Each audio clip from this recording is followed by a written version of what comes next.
Hai, salam sejahtera kawan-kawan semua. Bertemu kembali kita hari ini.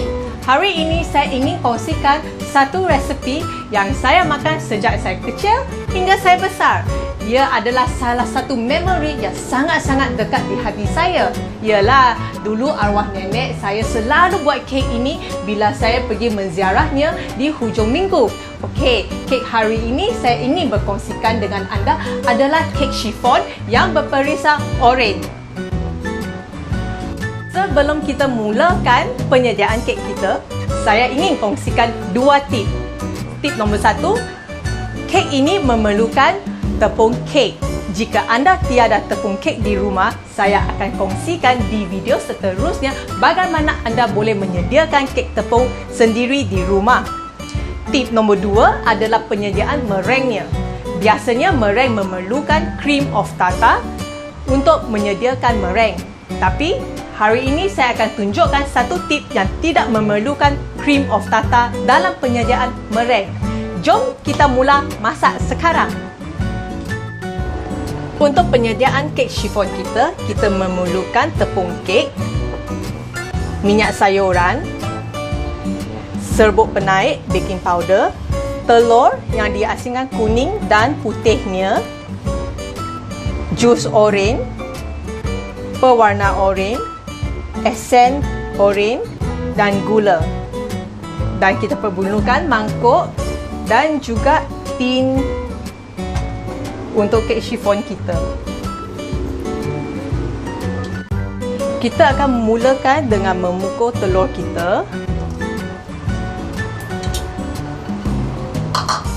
bersama setengah gula. Bukan semua ya. Kita akan pukul sampai sebati.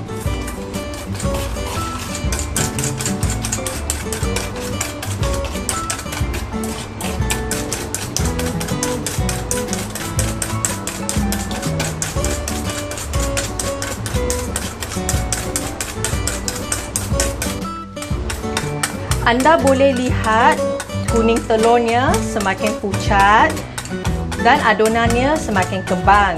Teruskan pukul. Boleh lihat adonannya semakin kembang, semakin pucat dan agak pekat ya. Okey, kita boleh tambahkan minyak ke dalam adonan. Kita akan tambahkan minyak sayuran ke dalam adonan dan pukul sampai semuanya sebati. Bila campuran minyak sudah sebati dengan adonan telur, kita boleh masukkan jus oranye kita, pewarna sedikit je ikut kesesuaian ni, dan perisa oranye. Kalau tak ada orange juice, tak ada perisa, tak ada pewarna, boleh ganti dengan sunquid ya. Dan kita kacau sekali lagi sampai semua campur sebati ya.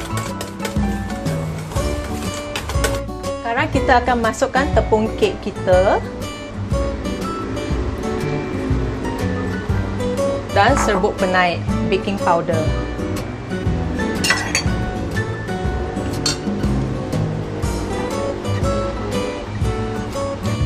Kita akan gaul sebati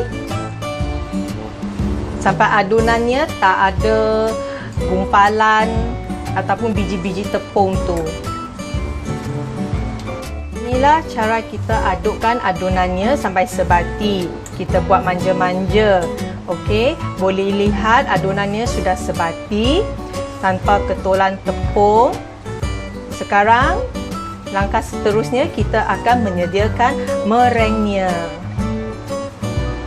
Biasanya untuk penyediaan mereng kita memerlukan telur putih, cream of tartar dan gula.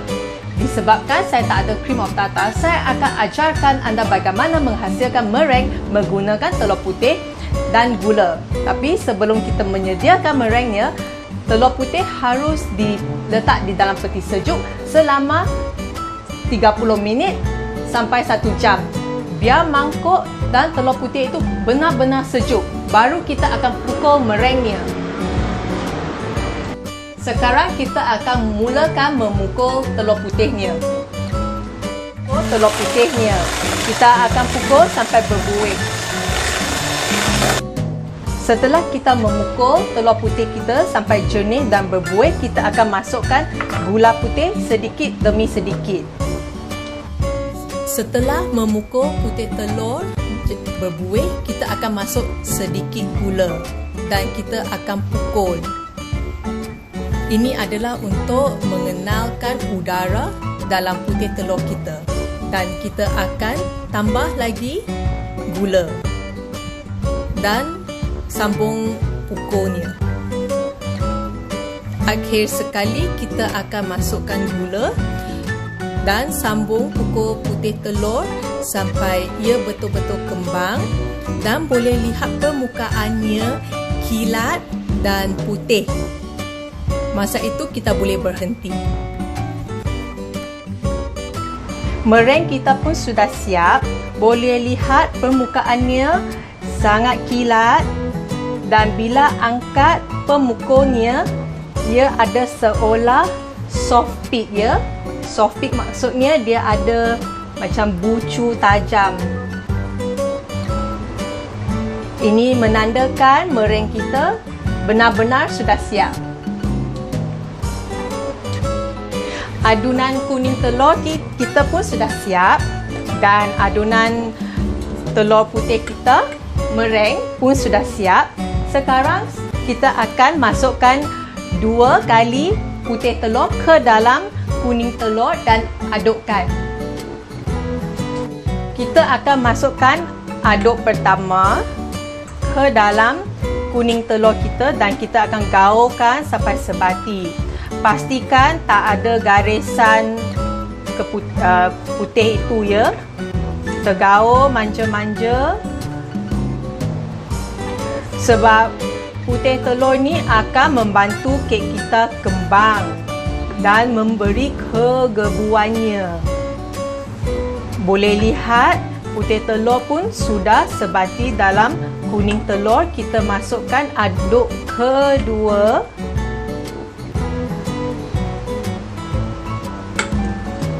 Dan kita gaulkan seperti tadi. Lepas kita gaul sebati aduk kedua itu, kita masukkan aduk kuning telur ini ke dalam meringue kita. Cara ini adalah untuk perlahan-lahan memperkenalkan meringue kepada adunan kuning telur. Dan kita masukkan.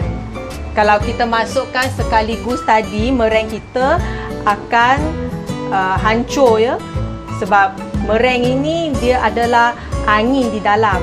Jadi kita kena perlahan-lahan memperkenalkan kuning telur ke dalam aduk meringue. Sekarang kita akan lipat perlahan-lahan.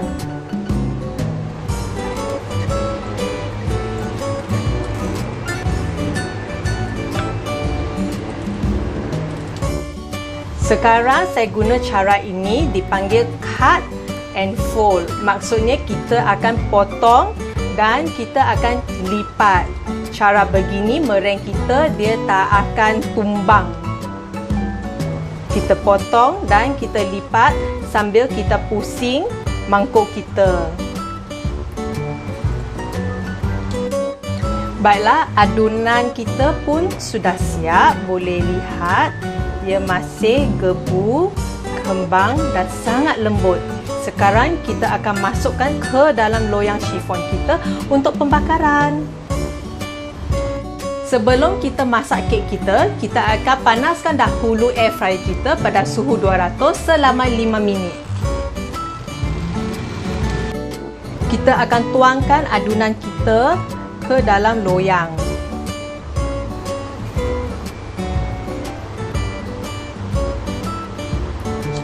Adunannya saya tuang sampai skru ini ya, jangan lepas skru ini.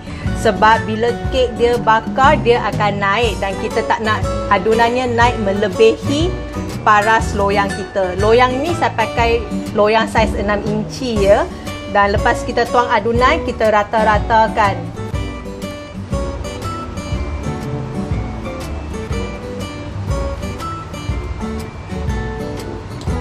Kita akan masukkan kek kita ke dalam air fryer.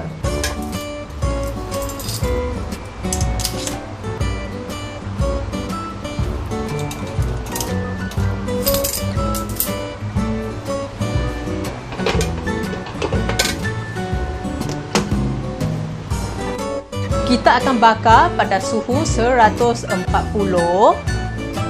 selama 20 minit. Dulu, masa saya kecil, saya ingat lagi, nenek saya selalu suruh saya cek pada ketuha. Ketuha tu kan ada gelas. Nenek saya akan suruh saya cek, Amanda, kek tu dah siap ke belum? Jadi, saya akan ambil lampu suluh dan saya akan suluh ke dalam ketuha. Dan akan tengok kek tu akan naik ke tak. Dan banyak kali saya asyik tengok kat ketuha tu. Nenek saya akan pastikan saya akan periksa yang bahawa kek tu akan naik dengan cantik. Tapi oleh kerana kita guna air fryer, dia tak ada gelas, tak boleh nampak kat dalam. Sangat-sangat tergoda untuk buka dan tengok. Tapi jangan, sebab nanti kalau kita buka, perubahan suhu akan menyebabkan kek itu runtuh dan tak berapa cantik. Jadi untuk membuat chiffon cake ni, kita kena yakin bahawa kek kita elok dan selamat di dalam, dan kita buka cek bila locengnya berbunyi. Sekarang kek kita sudah siap, kita akan buka dan tengok. Wah, cantiknya hasilnya. Tengok permukaannya. Kek kita sudah masak, kita keluarkan dan sekarang kita rehatkannya terbalik begini supaya kek dia boleh kembang cantik. Kalau kita terlangkup, dia boleh runtuh ke dalam. Jadi untuk loyang 6 inci, kita biar dia sejuk 1 jam lebih macam tu. Sejuk-sejuk baru kita potong. Kalau loyang yang lebih besar, kita tunggu agak 2 ke 3 jam macam tu. Dough selebihnya, kita boleh ambil loyang yang lebih kecil dan kita bakar. Kemudian dapatlah kek comel-comel ya. Oh ya, loyang ni bila kita masukkan, kita jangan minyak tepi. Sebab kek tu perlukan permukaannya untuk naik dengan cantik.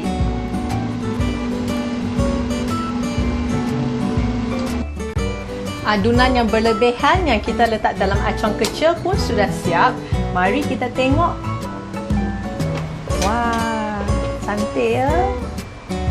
Chiffon cake kita pun sudah siap. Jom kita cuba ni ya.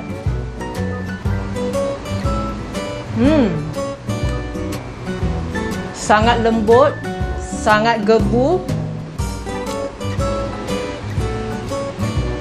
Beginilah perkongsian saya hari ini. Saya harap anda akan mencuba resepinya. Sehingga kita bertemu lagi. Bye!